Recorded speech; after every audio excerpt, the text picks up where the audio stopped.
ইতিমধ্যে সারা দেশে operation devil hunt নামে একটি অভিযান চলছে, যেই অভিযানের মাধ্যমে সন্ত্রাসীদের গ্রেপ্তার করার চেষ্টা চলছে আর গ্রেপ্তার করা হচ্ছে। কিছু সংখ্যক সন্ত্রাসী গ্রেপ্তার এড়ানোর জন্য এই তাবলিগ জামাতকে ব্যবহার করতে পারে। আমি তাবলিগ জামাতের মুরব্বী ভাইদেরকে অনুরোধ রাখবো, আপনারা আপনাদের লোকদেরকে চিনেন। যদি কোনো আগন্তুক কোনো সন্ত্রাসী আপনার মনে হয় দেশের অন্য প্রান্ত থেকে ডেভিল হান্টের নামে আমরা যেই অভিযান চালাচ্ছি সেই অভিযানের প্রেক্ষিতে আপনার এখানে এসে ভর করছে, আপনাকে অস্থিতিশীল করার চেষ্টা করছে, আপনারা সেটি লক্ষ্য রেখে আমাদের হাতে ধরিয়ে দিবেন।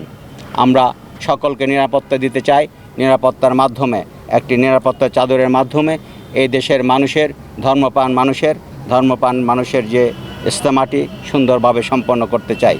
আপনাদের মাধ্যমে আরও জানাতে চাই, এবারের ইজতেমাটি সারাক্ষণই আমরা যান চলাচল রাখতে চাই। একটি বিআরটি লাইনে তো অবশ্যই যান চলাচল থাকবে, নিজ দিয়েও আমরা যান চলাচল রাখবো। যারা এখানে ডিউটি করতে এসেছে তাদের কাছে আমরা একটি অনুরোধ রেখেছি, রাস্তায় কোনো লোক দাঁড়াবে না, বসবে তো দূরের কথা। রাস্তায় ওঠা মানি চলতে থাকবে।